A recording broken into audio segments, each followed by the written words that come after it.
अस्सलाम वालेकुम, मैं हूं रिजवान शरफ। गज़ा और फ़लस्तीन के हवाले से आखिरकार जो फैसला है उसको हतमी शक्ल देने के लिए डोनाल्ड ट्रंप की जानब से एक प्लान लॉन्च किया गया है। पीस बोर्ड का प्लान अनाउंस किया है और इस सिलसिले में जितने भी बड़े बड़े लीडरान सरबराहान इस्लामी ममालिक से भी, जिसमें शहबाज शरीफ भी शामिल हैं, उनको स्विट्ज़रलैंड के अंदर डिवॉस के अंदर तलब किया गया, बुलाया गया उसके कैपिटल के अंदर। वहाँ पर क्या होगा इसके बारे में बड़ी अहम तरीन मालूमात। ग्रीनलैंड के मामले पर अमेरिका और यूरोपियन ताकतें आमने सामने आ चुकी हैं और पहली बार ये मंजर नज़र आ रहा कि जहाँ दुनिया भर में हमला करने के लिए, दुनिया भर में कत्लेआम करने के लिए, दहशतगर्दी के नाम के ऊपर मुल्कों के ऊपर कब्जा करने के लिए ये जो अमेरिका यूरोपियन ताकतों का एक गठजोड़ मिलकर ये जो हमलावर होते थे, आज वो आपस में लड़ पड़े हैं ग्रीनलैंड के मामले पर। और उसमें फ्रांस के ख़िलाफ़ भरपूर अंदाज में इस वक्त लड़ाई हो रही है। फ्रांस के साथ डोनाल्ड ट्रंप की, डेनमार्क के साथ, नॉर्वे के साथ। ये मामला क्या है इसके बारे में बड़ी अहम तरीन मालूमात मेरे पास मौजूद है और इस्लामी ममालिक के मतलब, गज़ा फ़लस्तीन के मतलब, पीस बोर्ड के मतलब कुछ लेटेस्ट डेवलपमेंट्स हुई हैं। इसके ऊपर पाकिस्तान का मौक़िफ़, सऊदी अरब का मौक़िफ़, आलम इस्लाम का मौक़िफ़ क्या होगा, इसके बारे में भी बड़ी अहम तरीन मालूमात मेरे पास मौजूद है। तो पहले मैं ये जो ग्रीनलैंड के अंदर मसला चल रहा है और इस मामले पर डोनाल्ड ट्रंप और यूरोपियन ताकतें बिल्कुल आमने सामने हैं, एक दूसरे के खिलाफ लड़ाई हो रही है, ये एक दूसरे के खिलाफ हो चुकी है। पहले यही जो ताकतें होती थी मिलकर वारदातें डालते थे। इराक़ के ऊपर हमला किया गया, यही वो ममालिक अमेरिका और यही ताकतें कि वहाँ पर बड़े हथियार मौजूद है, पता नहीं किस किस्म के ख़तरनाक और खौफनाक। 10 साल इन्होंने वहाँ पर तबाही और बर्बादी फेरी, हथियार के वहाँ पर एक गोली भी नहीं मिली, उसका नामो निशान नहीं मिला, तबाही और बर्बादी फेर। यही हाल इन्होंने अफ़गानिस्तान के अंदर किया, इराक़ के अंदर, शाम के अंदर, लेबनान के अंदर, यमन के अंदर, मिस्र के अंदर। यही हाल इन्होंने वहाँ पर किया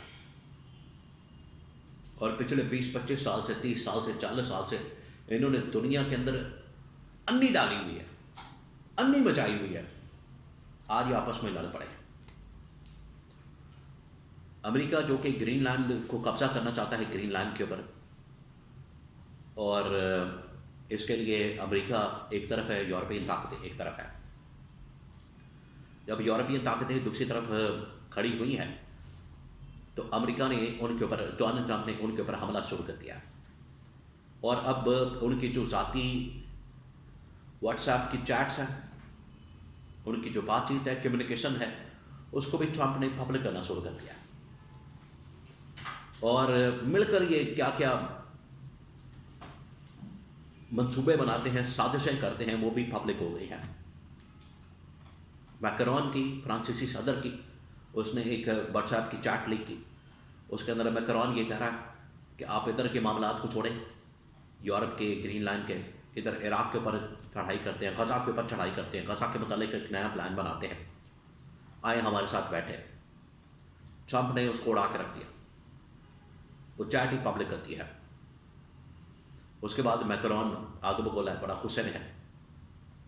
तो ट्रंप से जाते हुए उसने पूछा, रिपोर्टर ने, कि जो फ्रांस का सदर है आपके ऊपर बड़ा बरहम है, आपके ऊपर बड़ा गुस्से में है। तो ट्रंप ने कहा कि गुस्से में है तो रहने दें, अभी वैसे ही चंद दिनों का मेहमान है और अगर ये ज़्यादा चूँ-चाँ करेगा तो मैं इसके ऊपर इतना बड़ा टैरिफ लगाऊंगा कि इसकी नस्लें भी याद रखेंगी।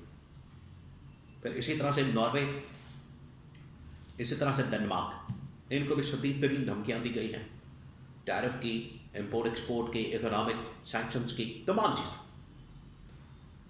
डिमांड एक ही है ट्रंप की कि मुझे ग्रीनलैंड चाहिए, मैंने ग्रीनलैंड के ऊपर कब्जा करना है। वहाँ पर झंडे भी गाड़े जा रहे हैं, अपने AI की तस्वीरें बनाई जा रही हैं। देखिए आप एक चीज़ याद करें, आज से तकरीबन कोई 70-80 साल पहले यही स्पेस के अंदर जाके जो इन्होंने झंडा लगाया था, और वो बाद में उसके ऊपर कहा जाता है कि वो जाली है। वो इसी किस्म की टेक्नोलॉजी इस्तेमाल करके, आज जो AI की टेक्नोलॉजी इस्तेमाल करके ग्रीनलैंड के ऊपर अपना झंडा इन्होंने लगाया है। और ये इनका पुराना वारदात है, पुराना तरीका वारदात है, पुराना इनका ये काम है, ये जो अमेरिका बदमाशों की तरह ऑपरेट करता है। तो आज ये जो पूरी दुनिया के अंदर पहले बदमाशी करते थे मिलके, वो आज बदमाश आपस में लड़ पड़े हैं। ये इनकी हालत हो गई है। अब डेवोस के अंदर क्या हो रहा है? डेवोस जो कि स्विट्जरलैंड का कैपिटल है, शहबाज शरीफ भी वहाँ पर पहुँचा, भागा भागा पहुँचा। ट्रंप ने असल में वहाँ पर बुलाया सबको, और ये जो पीस बोर्ड बनाया गया है फ़लस्तीन और गज़ा के मतलब, इस पर डिस्कशन होनी है, बातचीत होनी है कि हम कोई रास्ता निकालें इस हवाले से, और फ़लस्तीन के अंदर, गज़ा के अंदर फौज भेजने के लिए तैयारी करें।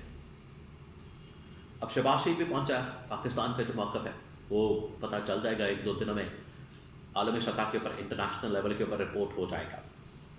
अब जो वादे किए हैं, चांपे खाई हैं, वहाँ पर जाके नाश्ते किए हैं या लंच किया या जो कुछ भी किया, 2 सूरतें हैं। अब अगर ये वादा पूरा करते हैं और फ़लस्तीन के अंदर, गज़ा के अंदर फौज को भेजते हैं, तो ये मामला इनके गले पड़ जाएगा, उल्टा इनके घाटे फिट हो जाएगा। ये पहली बात। और पब्लिक प्रेशर बड़ा आएगा, आलम इस्लाम का प्रेशर आएगा। मोहम्मद बिन सलमान तो ऑलरेडी इसके ऊपर इनकार कर चुका है, उसने तो बता दिया कि हमने नहीं जाना इसमें। दूसरा, अगर ये इनकार करते हैं डोनाल्ड ट्रंप को, वो कहते हैं कि हमने नहीं भेजनी अपनी फौज को, हमने गज़ा के अंदर अपना फौजी दस्ता नहीं भेजना, जिसके चांसेस बड़े कम हैं, लेकिन फिर भी अगर ऐसी सूरत पैदा होती है तो उस सूरत में अमेरिका डोनाल्ड ट्रंप इनको छोड़ेगा नहीं, वो सब कुछ पब्लिक कर देगा। वो जिस तरीके से नंगा करता है, वो सारी दुनिया के सामने सारी हकीकत रख देगा। तो अब ये फंस गए हैं। अब इनको समझ नहीं आ रही कि चाहें तो चाहेंगा, करें तो करें क्या। इनकार करते हैं तब भी फंस जाते हैं, इनकार करते हैं, इकरार करते हैं तब भी फंस जाते हैं।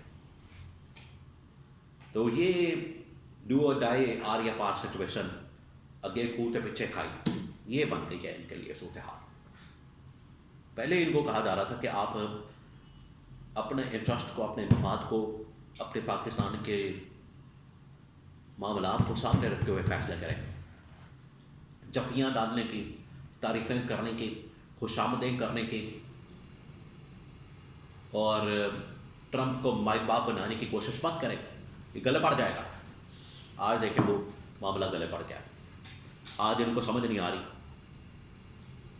दोनों सूरतों में हमारे साथ जो होगी सारी दुनिया देखेगी। अगले 1-2 दिन में 24 से 48 घंटों के अंदर सूरत हाल वाज़ेह हो जाएगी।